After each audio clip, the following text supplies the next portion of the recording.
Jadi, di video kali ini, saya yang pengangguran akan mencoba meminta saran kepada adik saya yang sudah bekerja selama 3 tahun. By the way, anyway, busway, saya sudah nganggur dari tahun 2022. Ini sudah tahun 2026, which is sudah 4 tahun saya nganggur. Adik saya, ya itulah, sudah kerja dari tahun 2003. 23. Dan ini sudah tahun 2026, which is adik saya sudah kerja selama 3 tahun. Jadi, di video kali ini saya sebagai kakak akan meminta saran langsung dari adik saya yang sudah bekerja selama 3 tahun.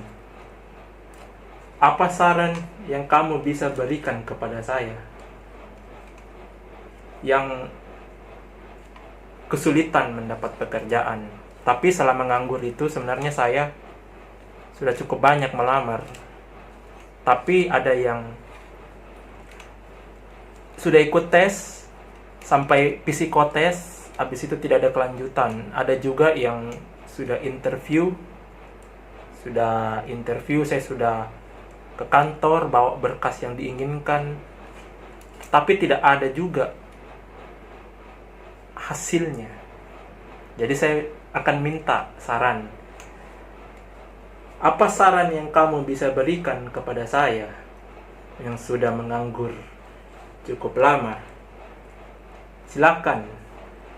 Dikat ini. Kalau saya bilang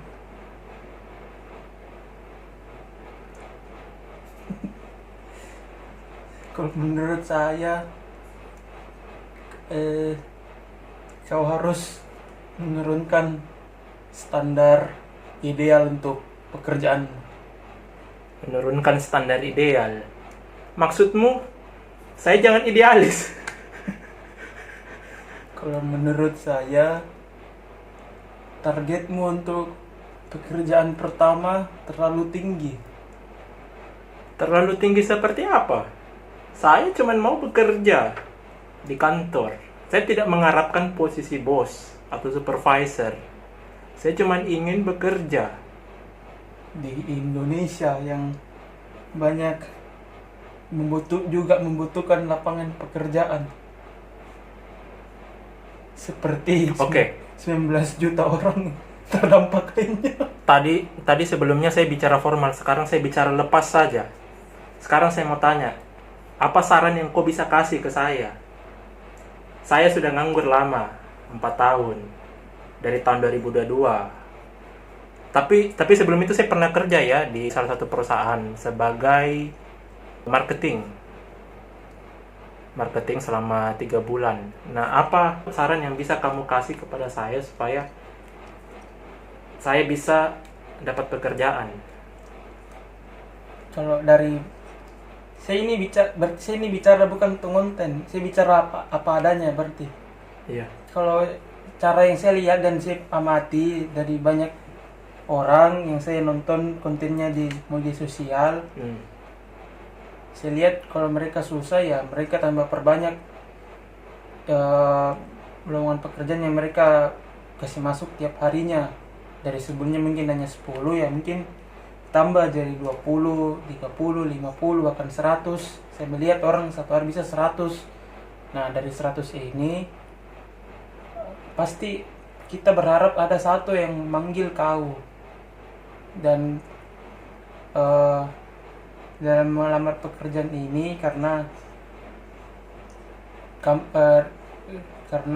kamu masih minim pengalaman, jadi pekerjaan yang diincar sebaiknya diturunkan dulu untuk mendapat pekerjaan pertama ini. Apabila sudah mendapatkan pekerjaan pertama ini dan pengalamannya, baru kamu boleh mencari pekerjaan yang sekiranya kamu mau yang lebih bagus dari pekerjaan pertama ini. Karena pertama saya pikir perusahaan pasti menilai kandidat yang terbaik, kandidat terbaik dari semua kandidat yang mengelamar ke perusahaan ini, dan bukan hanya kamu salah satunya. Kamu bersaing dengan banyak orang juga butuh pekerjaan di Indonesia ini. Saran saya ya hanya itu, tidak ada yang lain. Oke. Jadi maksudmu itu setiap hari sebanyak-banyaknya melamar. Ya, untuk pekerjaan pertama ini, bila sudah dapat ya baru boleh sedikit idealis. Jadi semisal begini, kami berdua ini latar belakang pendidikan terakhir itu sarjana S1.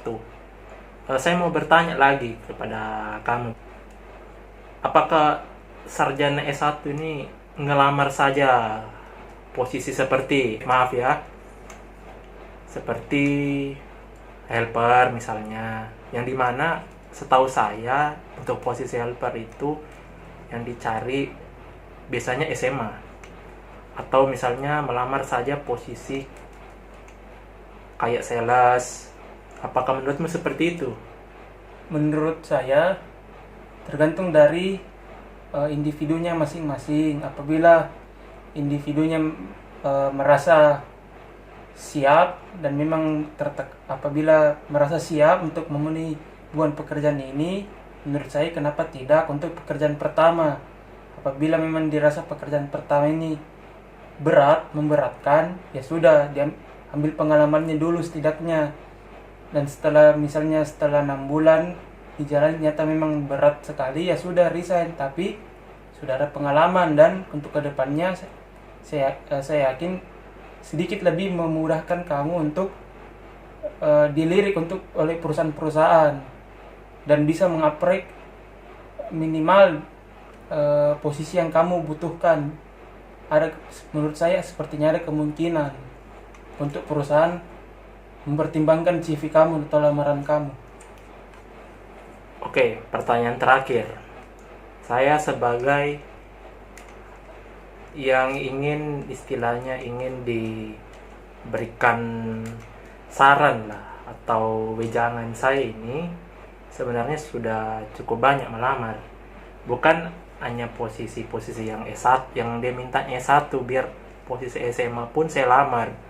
Banyak sekali sebenarnya.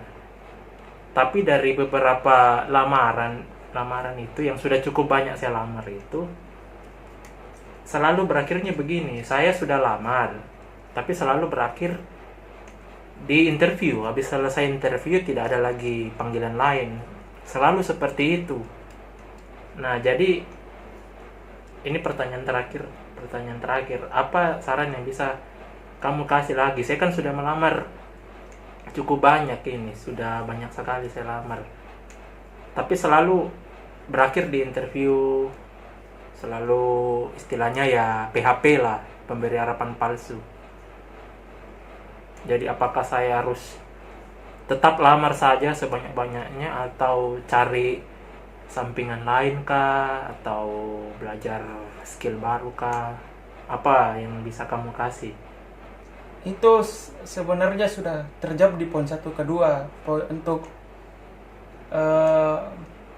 Untuk pertanyaan tadi, apa yang harus kamu lakukan, itu kembali ke individunya sih. Apabila memang merasa skillnya masih kurang, ya coba latih skill, nggak apa-apa, sambil menunggu ada interview kerja. Untuk pertanyaan tadi, sudah ngelamar ratusan dan si ngelamar jurusan SMA. Posisi saya pun yang saya lamar itu bukan posisi S1 sebenarnya, aslinya cuma D3. Ya memang realitanya seperti itu, lowongan kerja sekarang susah. Jadi orang sekarang nggak boleh pilih-pilih. Itu aja. Sekian video dari saya. Terima kasih sudah menonton.